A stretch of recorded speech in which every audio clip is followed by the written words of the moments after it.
Dan sebaik-baik perhiasan adalah wanita yang soleh, salihah. Orang lelaki ni tuan-tuan perempuan, sejauh mana pun liar dia, sejauh mana pun dia lari, buas, dia pasti akan kalah dengan seorang wanita yang salihah. Tuan-tuan depan saya setuju dengan saya? Setuju? Saya pernah jumpa satu orang hamba Allah, lelaki-lelaki yang sampai kepada satu tahap bawa balik pasangan zinanya ke rumah,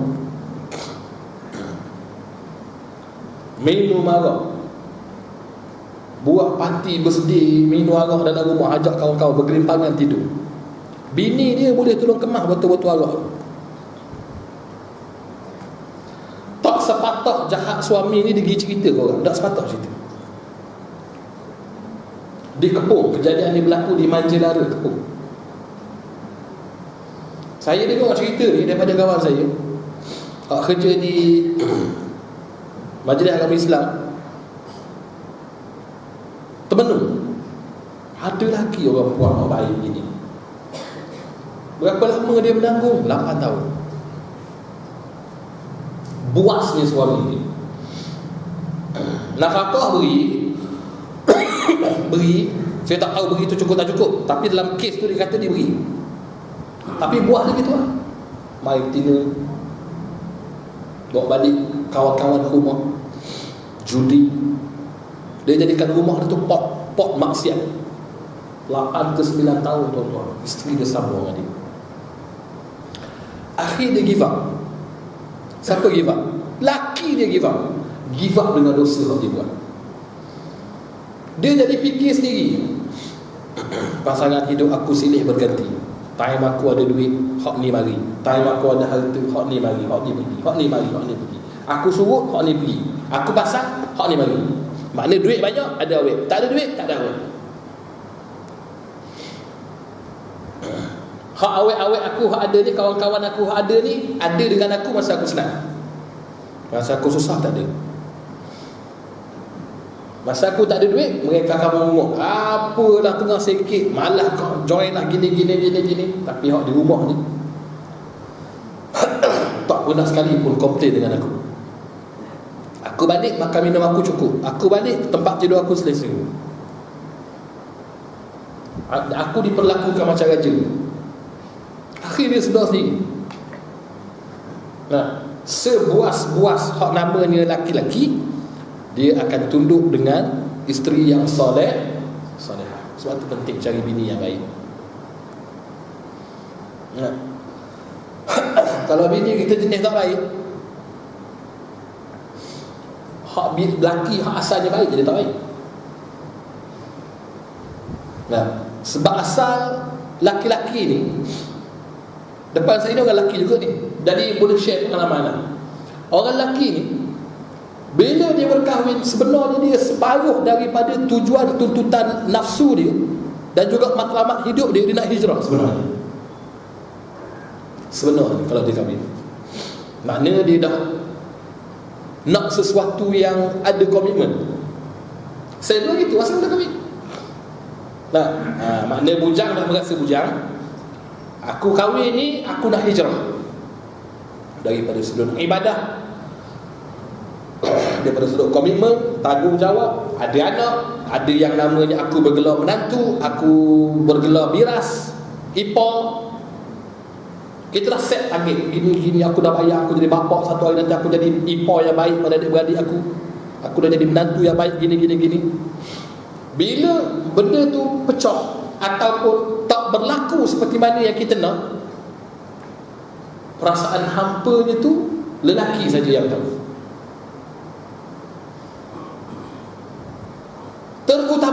Terutama tuan-tuan, di kalangan saya yang saya dan kawan-kawan yang latar belakang agama.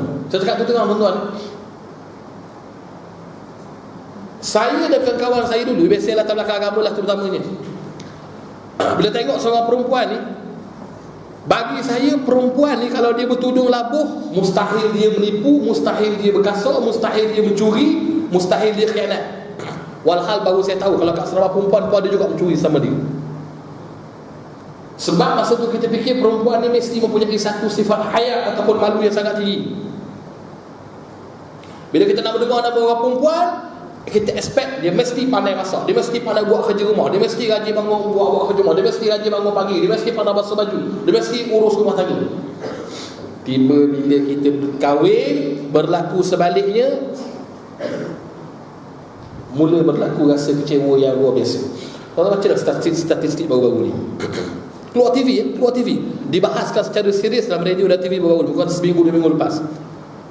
Punca perceraian, Malaysia merupakan negara bercerai antara yang paling teruk dalam dunia. Ada kan masuk berita yang mana punca perceraian tu berlaku sebab-sebab yang tak munasabah. Antaranya pasangan makan dalam kereta bersepah. Ada ke saya tengok? Seminggu 2 minggu lepas. Rumah tak berkemas, letak suar dalam, seluar lepit merata-rata. Ada beberapa sebab di senarai kalau soal khabar. Dan di kan sekarang macam cerita-cerita macam Assalamualaikum TV Hijrah, hasil muak kopi O, selamat pagi Malaysia. Kan pagi kadang-kadang dia baca, dia kasar soal khabar. Dia baca, mana masalah khabar? Malaysia negara yang paling teruk bercerai. Dan benda ni disahkan oleh Mahkamah Tinggi Syariah di Shah Alam. 68 ke 70% pasangan yang berkahwin gagal mempertahankan perkahwinan mereka 5 tahun dan ke atas. Biasa tak sampai 5 tahun cerai. Antara sebab dia banyak berlaku gitu lah. Expectation itu tak sampai. Kita expect dia gini, kita ajak kita gini, dia bawah daripada spek itu. Tak achieve target langsung, tak goal langsung. Asyik foul, asyik offside, boleh give up tuan-tuan. Jadi cari suami yang boleh jalan tanggungjawab bukan hanya sebagai pasangan kita, tapi anak kepada mak bapak kita, yang boleh harap. Kalau tidak jadi macam kes Abu Darda. Dia mungkin sebagai seorang isteri mungkin dia baik, tapi sebagai seorang menantu dia tidak baik. Nabi SAW bersabda lagi, Salatu da'watin mustajabatun la syakki fihin, da'watul mazlum, wa da'watul musafir, wa da'watul walidi ala waladi. Hadis riwayat Imam Bukhari dan Imam Ahmad. Maksud 3 jenis doa yang mustajab, yang tidak perlu diragukan lagi kemustajabannya. Makna 3 jenis doa yang memang susah Allah nak tolak doa ni, maknanya doa ni insya-Allah confirm mustajab.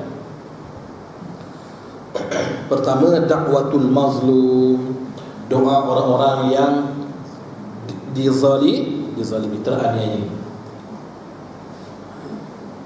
Maknanya doa orang-orang yang dizalimi. Dizalimi ni banyak sebab. Boleh jadi orang berhutang tak bayar, janji nak bayar, boleh jadi. Orang yang ditindas, orang yang ditindas. Orang ni tak kira lah rakyat ke, orang bawahan ke, orang suruhan ke, tapi dia dizalimi. Pekerja ke, dizalimi oleh tuan dia, oleh pemimpin dia, oleh majikan dia, maka dikira orang ni orang yang dizalimi. Orang yang asalnya dijanji tapi orang tak tunai. Tak kira janji ni janji apa, janji pilihan raya ke, tak kira janji kamu ni janji masa kamu nak dapat jawatan pengerusi surau ke, JKK ke, ketua kampung ke. Masa kita berkempen dulu, kamu kempen, kamu nak kata apa? Kamu punya apa namanya dipanggil manifesto. Kalau saya jadi gini, saya akan buat gini.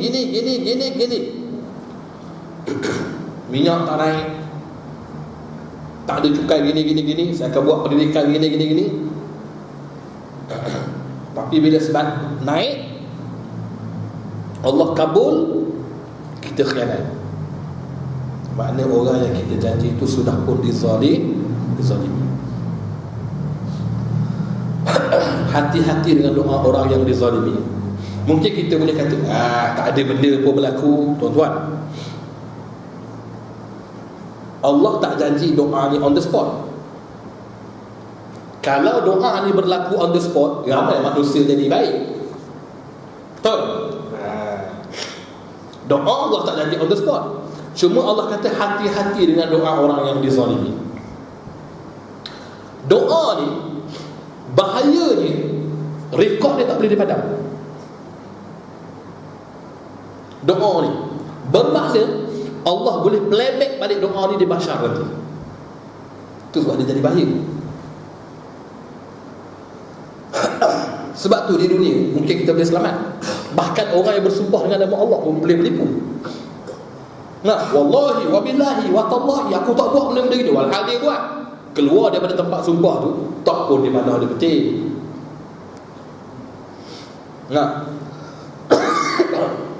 Kalau orang berani bersumpah, sikit bersumpah. Wallahi, wabillahi, watallahi. Kita pun tengok, berani dia bersumpah, tak apa kita tengok.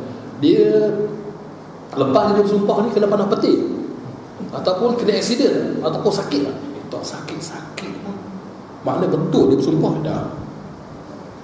Ada tak Allah janji siapa-siapa yang bersumpah palsu dia kena pandang peti? Ada tak janji gitu? Tak ada lah. Kalau semuanya menjadi seperti mana yang kita nak, baiklah manusia.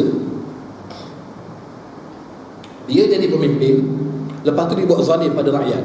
Rakyat pun pakai doa, dia pun mati. Siapa berani buat gitu lagi? Baik belaka. Baik. Dia tipu. Dia dalam manifesto dia kata gini, lepas tu dia menipu, mati je dia. Lepas tu berlaku lagi, mati juga. Berlaku lagi, mati juga. Baik, orang tak tipu lah. Dia tak jadi gitu tuan-tuan. Mungkin tuan-tuan kita pun dah kata, kalau tidak kan tak ada orang boleh buat permainan. Alah, dia tu puak tu asyik sembahyang hajat tak jadi apa-apa pun. Allah tak janji sembahyang hajat terus makbul. Allah kata kamu dizalimi, kamu buat doa, kamu buat sembahyang. Soal nak balas, serah pada tu.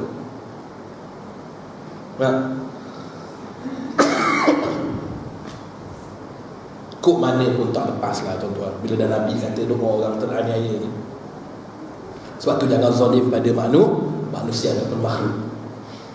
Takkan selamat hidup orang yang zalim ataupun menipu ataupun memecahkan amanah. Wada'watul musafir, doa orang tengah musafir. Setengah pendapat ulama kata musafir ni mesti dalam perjalanan saja doa ni. Contoh, doa masa atas kenderaan. Katalah kita terbang ke Los Angeles, makan masa katalah 20 jam. 20 jam selama dalam penerbangan, doa tu makbul. Turun pada kapal terbang, terlucut waktu makbul doa. Setengah ulama kata yang lebih straight. Setengah ulama lain kata tak kira lah kita masa tu atas kapal terbang ke ataupun dah keluar daripada terminal airport, selagi kita nama orang yang musafir, makna dalam keadaan sentiasa boleh jamak dan qasar, doa tu makbul. Boleh faham tak beza dua pendapat? Pertama, selama dalam atas kenderaan. Kalau kapal terbang lah. Bas ekspres lah. Kereta api lah. Selama mana kita menumpang, membonceng, berkenderaan. Turun dari kenderaan, lepas, lucut waktu mustajab doa. Pendapat pertama. Pendapat kedua katalah kita duduk 5 hari di LA, Los Angeles. 5 hari itulah, tak kira lah kita atas kapal terbang ke, dah duduk di bangunan kedutaan ke, kita pergi ceramah ke, kita pergi melancong ke, duduk tepi pantai Hawaii ke, dekat Miami ke, makbul juga doa masa tu kalau kita mengangkat tangan berdoa kepada Allah SWT. Dua-dua pendapat ni kuat ke. Lebih kuat lagi hak masa kita dalam perjalanan. Tapi kita masih bila nak berdoa? Kalau kapal terbang jalan jauh-jauh Sekarang kapal terbang bukan macam dulu. Kapal terbang sekarang ada wifi. Movie tak berhenti tengok cerita. Nah, habis tengok cerita mata mengantuk tidur. Sedar-sedar pramugari kejut makan pula. Lepas tu sampai tengok movie, tidur, doa tak. Lama sedar-sedar sampai waktu mustajab doa pun lupa.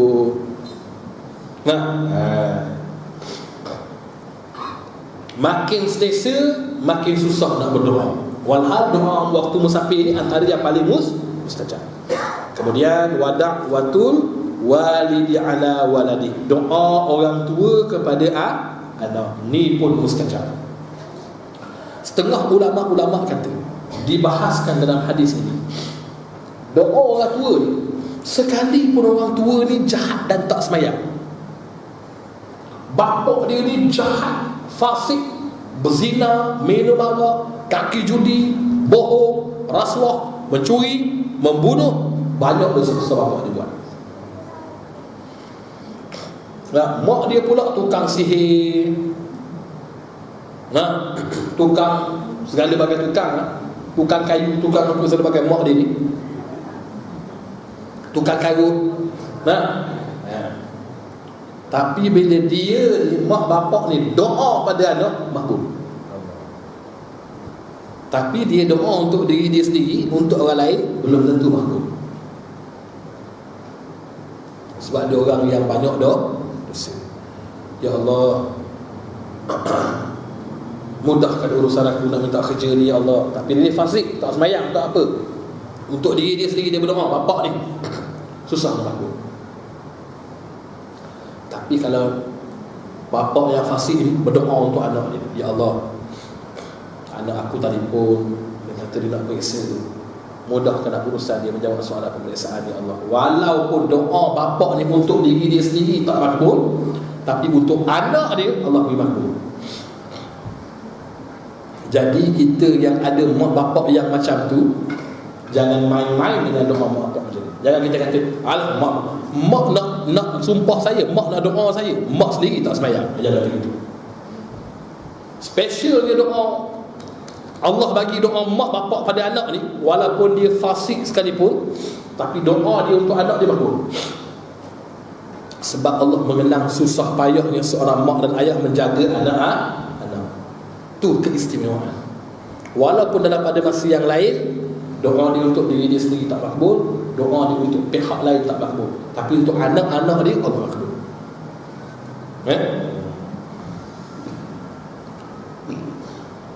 Jadi tak salah kalau kita mak kita tak tutup aurat, bapak kita kaki judi, tapi bila masa kita susah ke apa ke, telefon mak kita, mak tolong doakan saya ya mak, saya nak temuruga ni mak, saya nak periksa final exam ni mak. Tak apa, suruh mak doa. Walaupun mak tu sendiri tak semayang, doa mak pada anak tak ada hijab. Walaupun mak tu kaki judi, ahli sihir, kuat santau orang, tok bomo ambil upah bunuh orang contoh, tapi doa dia untuk anak dia cukup laku. Doa dia untuk diri dia sendiri belum tentu sebab dia fasik, tapi untuk anak dia ada special mak. Jangan main-main dengan mak. Mak ni tak usah tunggu dia angkat tangan, tak usah kata dia angkat tangan gini, ada wuduk menghadap kiblat pakai telekung putih, cap Siti Khadijah. Orang puan suka-suka Siti Khadijah. Siapa dah pakai telekung Siti Khadijah sini? Angkat telekung. Jangan main tu. Telekung Siti Khadijah tu kalau perempuan pakai, khusyuk orang sembahyang.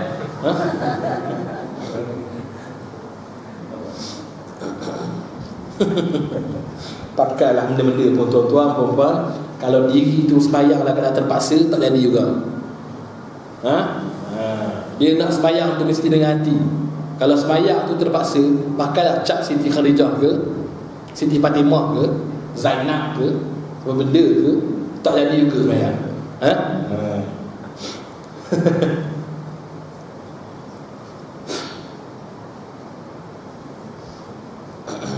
Tapi kalau nak pakai tak ada masalah, boleh pakai. Nah, cuma kalau kita beranggapan kalau aku pakai ni khusyuk ke kot, tak ada.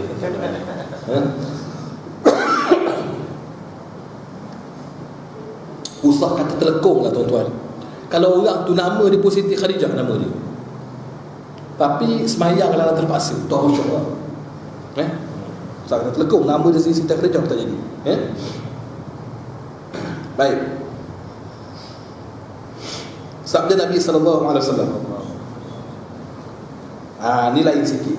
Al-khalatu bimanzilatil ni lain sikit.